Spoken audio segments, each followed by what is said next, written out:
Hello दोस्तों, मैं राहुल स्वागत करता हूं आप सबका मैथ्स बाय राहुल एसो चैनल पे। अपने प्रीवियस ईयर क्वेश्चन की सीरीज में आज हमने लिया है 24 सितंबर शिफ्ट 3 का पेपर। और उम्मीद है ये सीरीज आप लोगों को पसंद आ रही है। यदि पसंद आ रही है तो वीडियो को ज़्यादा से ज़्यादा लाइक कीजिए, चैनल को सब्सक्राइब कीजिए और अपने दोस्तों के साथ भी शेयर कीजिए। तो आइए शुरू करते हैं। ये आज के शिफ्ट का पहला सवाल है, बहुत ही आसान सवाल है। इसमें बोल रहा है कि एक इक्वेशन दिया हुआ है और पूछ रहा है कि ये जो वाट का सिंबल है यहाँ पे क्या आएगा। तो आपको दिख रहा है कि रूट 121 से 11 बाहर आएगा और 11/11 ये 1 हो जाएगा। तो इधर भी 1 होना चाहिए। तो नीचे क्या आ रहा है, √181 होता है 9, तो ऊपर भी तो 9 आना चाहिए, यानी कि 9/9 1 हो जाएगा, यानी कि ऑप्शन नंबर सी। बहुत ही आसान सवाल था ये। आइए अगले सवाल पे। ये अगला सवाल है, इसमें बोल रहा है कि एक निश्चित राशि पे समान ब्याज दर से 6 वर्षों में अर्जित साधारण ब्याज और 9 वर्षों में अर्जित साधारण ब्याज का अनुपात क्या होगा। देखिए यहाँ पे प्रिंसिपल भी सेम है, रेट ऑफ इंटरेस्ट भी सेम है, बस टाइम बदल रहा है ना। तो टाइम बदलेगा, जिस रेशियो में टाइम होगा उसी रेशियो में इंटरेस्ट मिलेगा। ठीक है। तो 6 और 9 का टाइम है, यहाँ पे 6 वर्ष है और यहाँ पे 9 वर्ष है। तो 2:3, इसी अनुपात पे इंटरेस्ट मिलेगा ना, क्योंकि बाकी सारी चीजें सेम है। तो क्या हो जाएगा, इंटरेस्ट का रेशियो 2:3। आइए अगले सवाल पे। ये अगला सवाल है, इसमें बोल रहा है कि एक ट्रेन 3 घंटे में 216 किलोमीटर की दूरी तय करती है। मीटर प्रति सेकंड में इसकी औसत गति क्या है। तो देखिए 3 घंटे में 216 किलोमीटर, यानी कि किलोमीटर प्रति घंटा में स्पीड क्या हो जाएगा, 216/3। ये किलोमीटर प्रति घंटा में आ गया, यानी कि 72। इसको बदलना है मीटर प्रति सेकंड में, तो मैंने बताया था किलोमीटर प्रति घंटा से मीटर प्रति सेकंड में बदलने के लिए 5/18 से गुना करते हैं। तो इसको 5/18 से गुना कर देंगे। यहाँ से 18 चौके 72, यानी कि पंचोके 20 मीटर प्रति सेकंड, ऑप्शन नंबर सी। ठीक है। आइए अगले सवाल पे। ये अगला सवाल इसमें बोल रहा है कि एक लाइट हाउस के विपरीत दिशाओं में स्थित दो जहाज लाइट हाउस के शीर्ष के उन्नयन कोण को क्रमशः 30 डिग्री और 45 डिग्री देखते हैं। यदि लाइट हाउस की ऊंचाई 100 मीटर है तो दोनों जहाजों के बीच की दूरी ज्ञात कीजिए। ये भी आसान सा सवाल है। इसमें बोले कि एक लाइट हाउस है मान लेते हैं, और इसके दोनों तरफ दो जहाज हैं। एक जो है लाइट हाउस के सिर से 30 डिग्री का कोण बनाता है और एक 45 डिग्री का कोण बनाता है। यही सवाल है। ठीक है, मान लेते हैं ये 30 का है और ये 45 का कोण बनाता है। लाइट हाउस का ऊंचाई भी दिया हुआ है 100 मीटर। आपसे पूछा कि दोनों जहाजों के बीच की दूरी, तो ये लाइट हाउस का ऊंचाई दिया हुआ है 100 मीटर। आपको पता है 1045 क्या होता है, 1/1, मतलब 1045 1 होता है, यानी कि जितना परपेंडिकुलर होगा उतना ही बेस होगा। तो 1045 के लिए परपेंडिकुलर 100 है तो बेस भी 100 हो जाएगा। 1030 क्या होता है, 1/√3, यानी कि ये यदि 1 है तो यहाँ पे √3 आना चाहिए, तो ये हो जाएगा 100√3। दोनों के बीच का डिस्टेंस, दोनों जहाज का, एक जहाज ए पे है और एक जहाज बी पे है, दोनों के बीच का डिस्टेंस क्या हो जाएगा, 100√3 + 100, ऑप्शन नंबर डी। 100 कॉमन हो जाएगा, √3 + 1। आइए अगले सवाल पे। ये अगला सवाल इसमें बोल रहा है कि एक बाथरूम के फर्श की लंबाई 3.5 मीटर और चौड़ाई 2 मीटर है। इसके एक दीवार जिसे पूरी तरह से टाइल किया जाना है कि लंबाई 2 मीटर और ऊंचाई 2.5 मीटर है। यदि 25 सेंटीमीटर भुजा वाली वर्गाकार टाइलों का उपयोग किया जाता है तो कटाई और बर्बादी को कवर करने के लिए अतिरिक्त 12% टाइलें लगाई जाती है। तो कुल कितने टाइलों की आवश्यकता होगी। देखिए टाइल लगना कहाँ पे, जब आप सवाल पढ़िएगा तो आपको दिखेगा ये सारे डेटा फालतू में दिए हुए हैं। ये टाइल्स जो है ना एक दीवार पे लगा रहा है और दीवार का डायमेंशन दिया हुआ है, दीवार की लंबाई 2 मीटर और दीवार की ऊंचाई 2.5 मीटर। तो आपको दीवार पे ही टाइल्स लगाना है, ये भी बोल रहा है।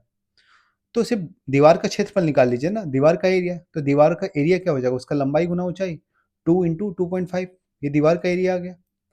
मीटर में है तो इसको सेंटीमीटर में बदल लेते हैं, तो इसको लिख देते हैं 100 से गुना करके 200 और 250, 200 और 250 सेंटीमीटर।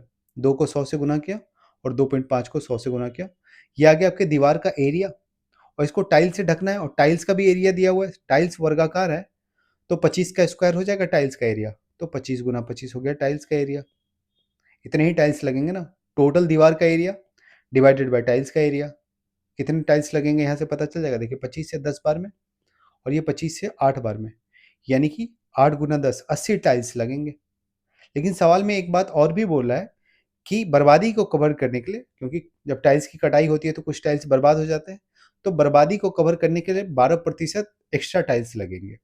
तो 80 टाइल्स तो ऐसे लग गए, इसका 12%, तो 80 का 12%, 12×8 = 96, यानी कि 9.6 के राउंड। तो टोटल टाइल्स तो राउंड फिगर में ही मिलेंगे ना, तो 80 + 10 90 टाइल्स लगेंगे। ठीक है, ऑप्शन नंबर ए। आइए अगले सवाल पे। ये अगला सवाल है, इसमें बोल रहा है यदि दो साझेदार समान अवधि के लिए निवेश करते हैं लेकिन मुनाफे को 2:3 में साझा करते हैं और कुल मुनाफा 15,000 रुपये है, तो दूसरे साझेदार की पूंजी क्या है यदि पहले ने 10,000 रुपये का निवेश किया था। देखिए यहाँ पे जब दोनों सेम टाइम के लिए इन्वेस्ट करता है ना, तो आप लोगों को पता है प्रॉफिट का जो रेशियो होता है वो क्या होता है, टाइम का रेशियो इनटू इन्वेस्टमेंट का रेशियो। टाइम का रेशियो को जब आप लोग इन्वेस्टमेंट के रेशियो से मल्टीप्लाई करते हैं तो प्रॉफिट का रेशियो मिलता है। लेकिन यहाँ पे टाइम सेम है, तो जो प्रॉफिट का जो रेशियो होगा ना वो डायरेक्टली जो इन्वेस्टमेंट का रेशियो होगा वही प्रॉफिट का रेशियो होगा। आपको दिया है प्रॉफिट का रेशियो 2:3 है, तो इतना ही इन्वेस्टमेंट रहा होगा दोनों का, यानी कि 2:3 के रेशियो में ही इन्होंने इन्वेस्ट किया होगा। और सवाल में ये भी बोला यदि पहले साझेदार ने 10,000 रुपये का निवेश किया था, यानी कि ये दो की वैल्यू 10,000 है, तो दूसरे साझेदार ने कितना निवेश किया होगा, मतलब 3 की वैल्यू। तो 2 की वैल्यू 10,000 है, तो 1 बराबर 5,000, 3 बराबर 15,000, यानी कि 3 बराबर कितना 15,000, दूसरे का इन्वेस्टमेंट कितना हो जाएगा। ठीक है, आपको इसमें प्रॉफिट का काम ही नहीं था। आइए अगले सवाल पे। ये अगला सवाल है, इसमें बोल रहा है यदि एक नियमित बहुभुज का आंतरिक कोण उसके बाहरी कोण का k गुना है तो बहुभुज की भुजाओं की संख्या k के संदर्भ में व्यक्त करें। मतलब भुजाओं की संख्या कितनी होगी ये आपसे पूछ रहा है। 4 ऑप्शन है आपके पास। अब देखिए इसमें या तो आप पूरा पूरा जैसे एक पॉलीगन मान लीजिए, उसका पॉलीगन का जो इंटरनल एंगल होता है जो एक्सटर्नल एंगल होता है वहां से आप निकालिए, या तो आप सीधा सीधा एक कोई पॉलीगन ऐसा मान लीजिए जो आपको पता है कि इसका इंटरनल और एक्सटर्नल एंगल कितना होता है। तो वैसे ही हम बनाते हैं, हम एक ट्रायंगल मान लेते हैं, इक्विलेटरल ट्रायंगल, क्योंकि इक्विलेटरल ट्रायंगल जो है ये सबसे छोटा पॉलीगन है। ठीक है, ये भी एक पॉलीगन है बहुभुज 3 भुजाओं का, तो यहाँ पे n की वैल्यू जो आएगी वो 3 आएगी। ठीक है, ट्रायंगल के लिए n की वैल्यू 3 होती है। और आपको पता है ट्रायंगल का, इक्विलेटरल ट्रायंगल का जो आंतरिक कोण होगा वो 60 होगा, तो बाह्य कोण कितना हो जाएगा 120, टोटल 180 होना चाहिए। सवाल में ये बोल रहा है कि एक नियमित बहुभुज का आंतरिक कोण उसके बाहरी कोण का k गुना है, तो बाहरी कोण 120 है, आंतरिक कोण 60 है, तो कितना गुना है 1/2 गुना है। 120 को जब हाफ से गुना कीजिएगा तो 60 मिल जाएगा। तो k की वैल्यू यहाँ से कितनी आ गई, हाफ। अब देखिए इन चारों में से कौन सा ऑप्शन ऐसा है जब आप k की वैल्यू हाफ रखिएगा तो n इक्वल टू 3 आ जाए, मतलब k की वैल्यू हाफ रखने पे 3 आ जाए, कौन सा ऑप्शन में आएगा ये चेक कर लीजिए आप। तो k की वैल्यू जब आप हाफ रखिएगा तो ये हो जाएगा 5, यहाँ पे हाफ रखिएगा तो ये हो जाएगा -3, यहाँ पे हाफ रखिएगा तो ये हो जाएगा 3, ये आ गया। लास्ट ऑप्शन भी चेक कर लीजिए, k की जगह जब हाफ रखिएगा तो 4/2 -1, यानी कि ये -1 आ जाएगा। ठीक है, एक ही ऑप्शन सही है, ऑप्शन नंबर सी। ठीक है, आइए अगले सवाल पे। ये अगला सवाल है, इसमें बोल रहा है कि एक आदमी अपनी आय का 75% खर्च करता है, मुद्रास्फीति के कारण उसका खर्च 20% बढ़ जाता है, उसकी आय 10% बढ़ जाती है, उसकी बचत में प्रतिशत परिवर्तन क्या है। देखिए मान लेते हैं उसका स्टार्टिंग में जो इनकम था वो 100 था। ठीक है, ये इनकम हो गया, इसका 75% खर्च कर दे रहा था, यानी कि एक्सपेंडिचर 75 हो गया, तो सेविंग कितना कर रहा होगा 25। बाद में क्या हुआ, इसका खर्च 20% बढ़ गया इन्फ्लेशन के कारण, तो 20% खर्च बढ़ने का मतलब है 75 का 20% 15, यानी कि खर्च बढ़ के हो गया 90। और बोला उसकी आय भी 10% बढ़ गई, तो 100 से 10% बढ़ गई, आय कितनी होगी 110। 110 आय है, 90 खर्च कर रहा है, तो सेविंग कितनी हो जाएगी 20। सेविंग कम हो गई ना, 25 से 20 हो गई, कितना कम हो गया 5, 5 कम हो गया 25 से, यानी कि 1/5 परसेंटेज, 1/5 का परसेंटेज वैल्यू कितना था 20%, 20% डिक्रीज हो गया। आइए अगले सवाल पे। ये अगला सवाल इसमें बोला है 225 सेंटीमीटर क्षेत्रफल वाली एक वर्गाकार टाइल को दो समान आयताकार टाइलों में काटा जाता है, प्रत्येक नई टाइल का परिमाप क्या होगा। ठीक है, तो 225 सेंटीमीटर वाली वर्गाकार टाइल है तो उसका एरिया 225 है, तो साइड कितना हो जाएगा 15, क्योंकि 15 का स्क्वायर 225 होता है, यानी कि एक वर्गाकार टाइल है जिसका डायमेंशन 15 गुना 15 है, मतलब लंबाई भी 15 और चौड़ाई भी 15। इसको हमने दो समान आयताकार टाइल में काट दिया, यानी कि इसको बीचों बीच से काट दिया, तो प्रत्येक टाइल का परिमाप पूछ रहा है। तो यदि इसको बीचों बीच में काटेंगे तो ये 15 था टोटल, तो ये 7.5 हो जाएगा। ठीक है, ये 15 हो गया, ये 7.5 हो गया, तो परिमाप के लिए इन चारों को जोड़ दीजिएगा ना, इन दोनों को जोड़ के 2 से गुना कर दीजिए। आयत का परिमाप लंबाई गुना लंबाई प्लस चौड़ाई गुना 2, यानी कि 15 प्लस 7.5 22 गुना 2 44, सॉरी 22 गुना 2 45, ऑप्शन नंबर टी। आइए अगले सवाल पे। ये अगला सवाल इसमें बोल रहा है कि एक बॉक्स में 120 पेंसिल लाल, नीली और काली रंग की 2:3:5 के अनुपात में है। यदि 10 लाल और 20 काली पेंसिलें हटा दी जाए तो लाल और काली पेंसिलों का नया अनुपात क्या होगा? देखिए 120 टोटल पेंसिल है और अनुपात दिया हुआ है 2:3:5, यानी कि 2 + 3 + 5 यानी कि 10। 10 यूनिट बराबर 120, तो 1 यूनिट बराबर 12, यानी कि इनकी संख्या कितनी आ जाएगी? 12 × 2 24, 12 तिया 36 और 12 पंचे 60। ये पेंसिलों की संख्या आ गई। इसमें बोल रहा है लाल 10 लाल और 20 काली पेंसिलें हटा दी जाए तो लाल और काली पेंसिलों का नया अनुपात कितना हो जाएगा? देखिए लाल पेंसिल है कितनी? 24, इसमें से 10 हटा दीजिएगा तो कितनी हो जाएगी? 14। ठीक है, काली पेंसिल है कितनी? 60, उसमें से 20 हटा दीजिएगा तो कितना आ जाएगा? 40। इन्हीं दोनों का अनुपात पूछ रहा है तो 7:20। ठीक है, ऑप्शन नंबर डी। आइए अगले सवाल पे। ये अगला सवाल है, इसमें बोल रहा है कि दो समरूप षष्ठभुजों के परिमाप का अनुपात 5:7 है। यदि छोटे षष्ठभुज का क्षेत्रफल 75 सेंटीमीटर स्क्वायर है तो बड़े षष्ठभुज का क्षेत्रफल क्या है? देखिए जब भी दो समरूप पॉलीगन हो, कोई भी पॉलीगन हो, यहाँ पे दे रहा है षष्ठभुज मतलब 6 भुजा वाला पॉलीगन है। ठीक है, जब भी कोई भी दो सिमिलर पॉलीगन हो, चाहे वो ट्रायंगल हो चाहे वो क्वाड्रिलेटरल हो, तो उसके भुजा का जो रेशियो होता है ना साइड का, वही रेशियो होता है उसके पेरीमीटर का मतलब परिमाप का। और उसके एरिया का रेशियो क्या होता है? तो साइड का स्क्वायर का रेशियो। यहाँ पे दे रहा है कि दो सिमिलर हेक्सागन है यानी कि षष्ठभुज है, उनके परिमाप का रेशियो दे रहा है, उनके पेरीमीटर का रेशियो 5:7 है। ठीक है, तो यही रेशियो रहा होगा उसके भुजाओं का, दोनों षष्ठभुज के भुजाओं का। तो हम लोग बोल सकते हैं भुजाओं का रेशियो कितना रहा होगा? 5 और 7। तो उसका एरिया का रेशियो क्या होता है? इसका स्क्वायर होता है ना, भुजा का स्क्वायर, यानी कि एरिया का रेशियो हो जाएगा 25 और 49। ठीक है, आपको दे रहा है कि छोटे षष्ठभुज का एरिया 75 सेंटीमीटर स्क्वायर है, यानी कि इस 25 की वैल्यू 75 सेंटीमीटर स्क्वायर दे रहा है, यानी कि 3 गुना। ठीक है, तो 49 की वैल्यू पूछ रहा है, मतलब बड़े षष्ठभुज का एरिया पूछ रहा है, तो 49 का भी 3 गुना हो जाएगा। 49 × 3 147। ठीक है, आइए अगले सवाल पे। ये अगला सवाल है, इसमें बोल रहा है एक दुकानदार ने 100 पेन 10 रुपया प्रति पेन की दर से खरीदे। उसने 60 पेन 20% लाभ पे और शेष पेन 10% की हानि पे बेचे। कुल लाभ या हानि प्रतिशत क्या है?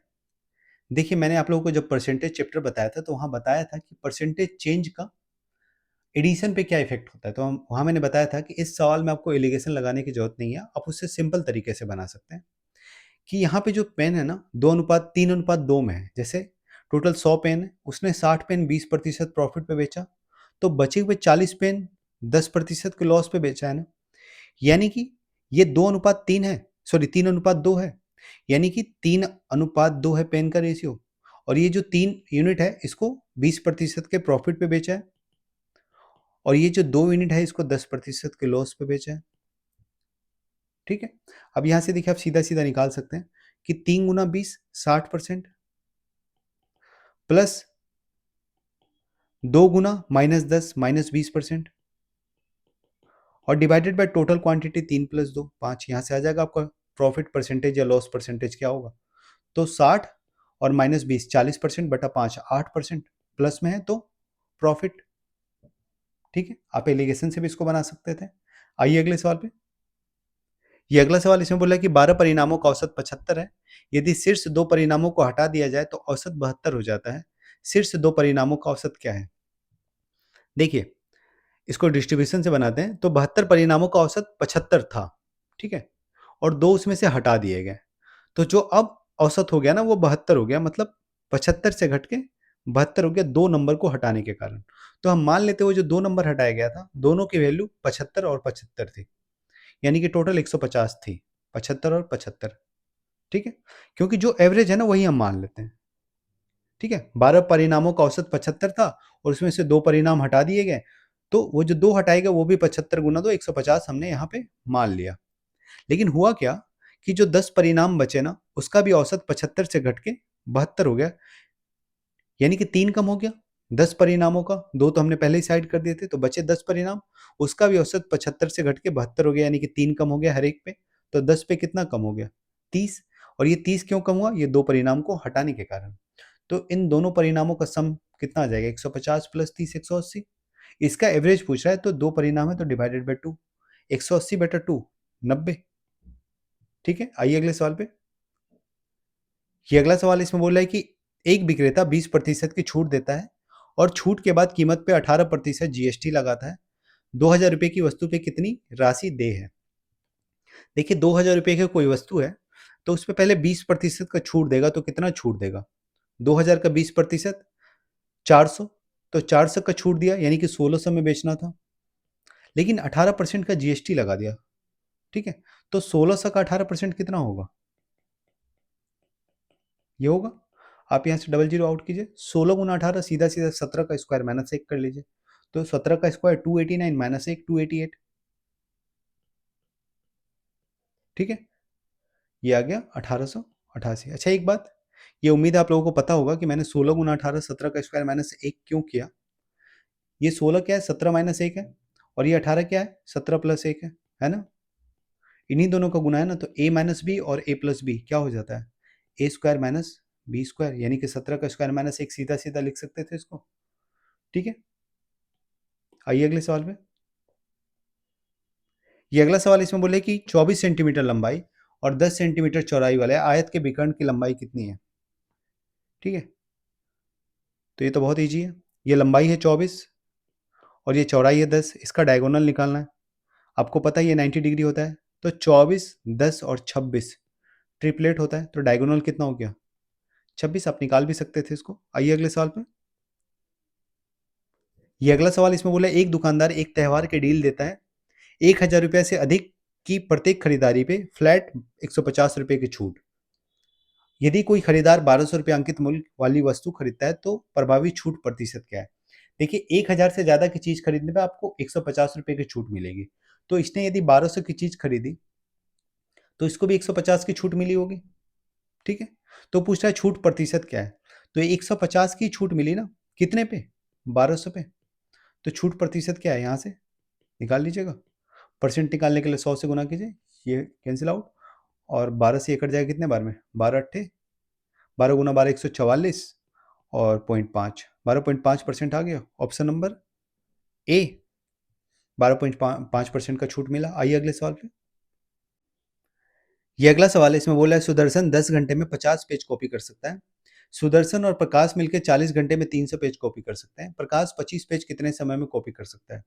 देखिए, यदि सुदर्शन 10 घंटे में 50 पेज कॉपी कर सकता है ना, तो 1 घंटे में 5 पेज कर सकता है।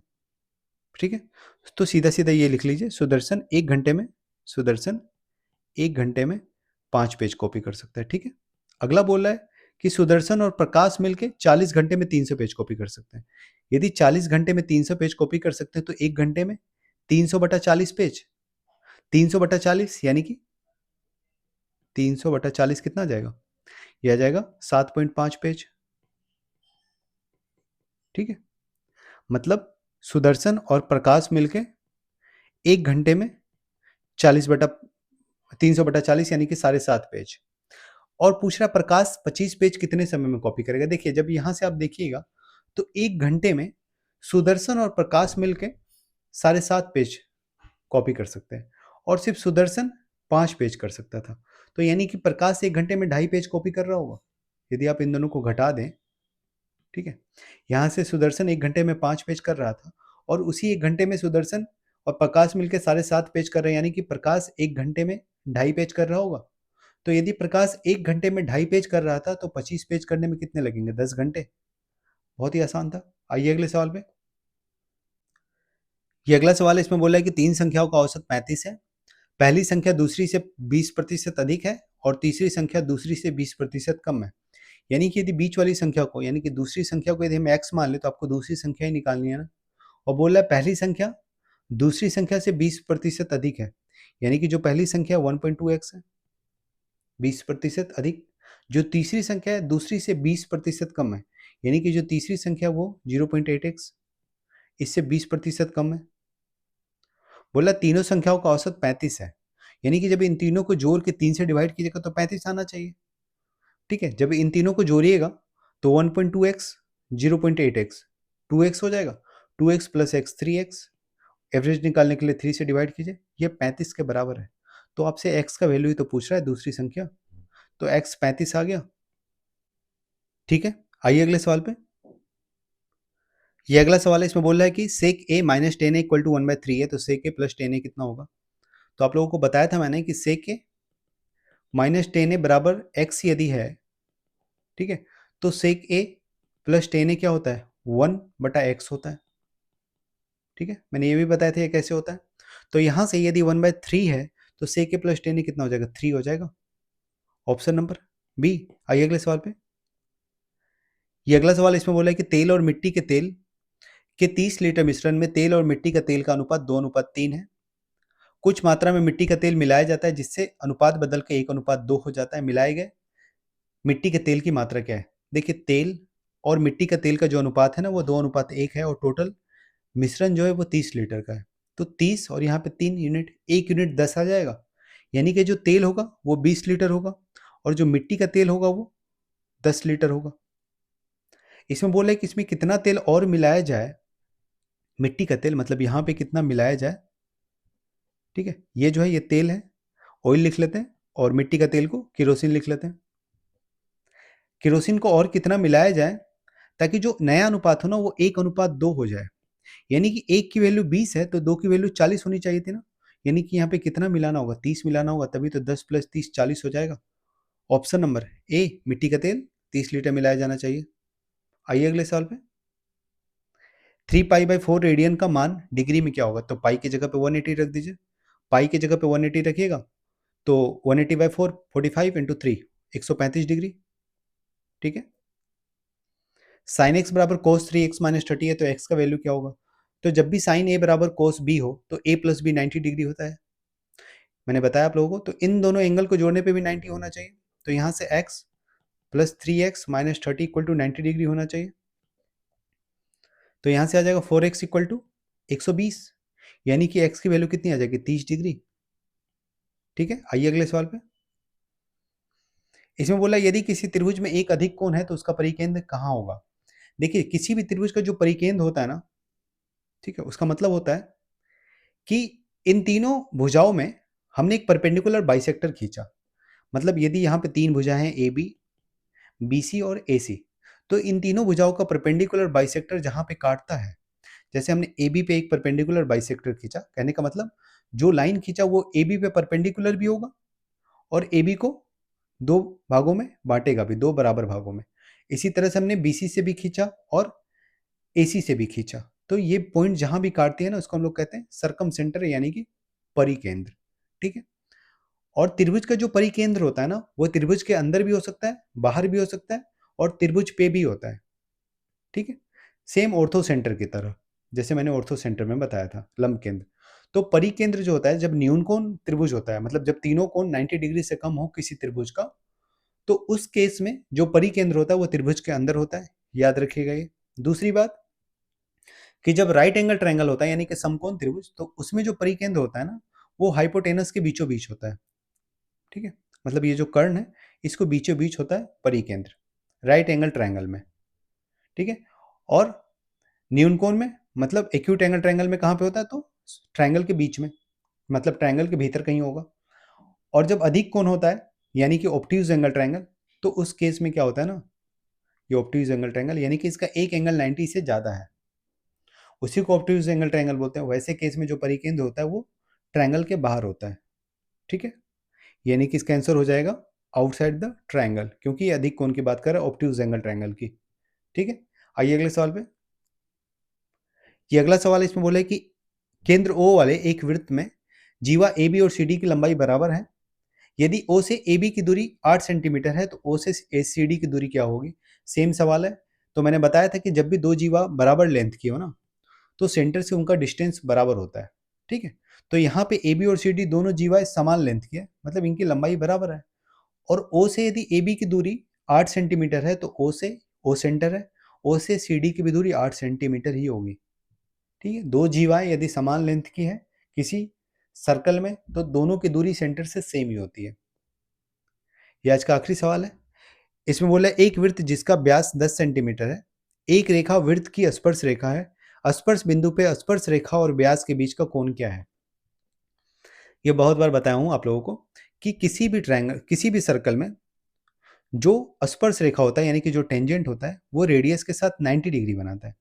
तो इसी रेडियस को यदि हम आगे एक्सटेंड कर दें तो ये आपका डायमीटर नहीं बन जाएगा। तो सवाल आपसे यही पूछ रहा है कि जो टेंजेंट है उसका जो टचिंग पॉइंट है, स्पर्श बिंदु, ठीक है, और व्यास के बीच में, यानी कि यहाँ पे एडी आपका व्यास है, मतलब डायमीटर है, तो कितना एंगल बनाएंगे? तो 90 ही तो बनाएंगे, ठीक है, क्योंकि ये तो रेडियस है ना। तो आप लोगों को ये बस याद रखना है कि किसी भी सर्कल में जो टेंजेंट होती है वो रेडियस के साथ 90 डिग्री बनाती है, ठीक है। तो ऑप्शन नंबर सी, ठीक है, हो गया आज का। उम्मीद है आप लोगों को वीडियो पसंद आ रहा है। यदि वीडियो पसंद आ रहा है तो वीडियो को ज़्यादा से ज़्यादा लाइक कीजिए, चैनल को सब्सक्राइब कीजिए और अपने दोस्तों के साथ भी शेयर कीजिए। मिलते हैं आप लोगों के साथ अगले शिफ्ट के सवालों के साथ, तब तक के लिए बाय।